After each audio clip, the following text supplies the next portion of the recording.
Hello friends, আজকে একটা নতুন সুন্দর একটা টপিক দিয়ে আপনাদের আলোচনা করছি যে আমরা যে কোনো কাজ করি সেই কাজটা আমরা কতটা কনসেন্ট্রেশন দিয়ে কাজ করি। যেমন দেখুন, একটা যে কোনো খাদ্য আপনি তৈরি করছেন বা একটা যে কোনো জিনিস তৈরি করছেন, তাতে যতটা পরিমাণ আপনার যত্ন বা কী বলবো সেটাকে মনোযোগ দিয়ে তৈরি করার কথা, সেটুকুই আমরা করি, আমরা সেইটুকু করি না।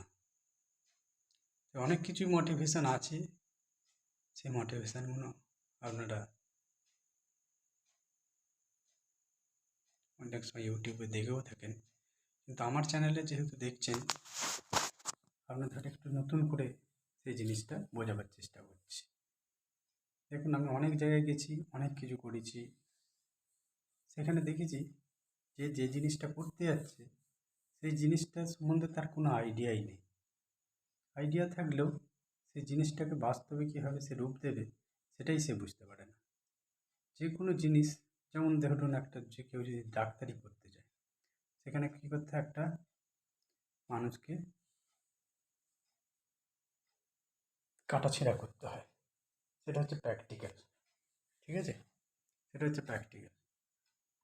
কাজেই যে প্র্যাকটিক্যালের ব্যাপারে নিজে সবসময় সচেতন হন, তাহলে দেখবেন যে কোনো কাজ খুব সহজেই আপনারা করতে পারছেন। তাই আজকেই এইটুকুই আমি খালি বললাম যে যে কোনো কাজ করবেন মনোযোগের সাথে করবেন, সেই কাজটা যেন আপনি এমনভাবে করবেন যেন কোনো রকম তার মধ্যে কোনো ডিসপুট না থাকে। ঠিক আছে, এটি আজকের আলোচ্য। হরি ওম।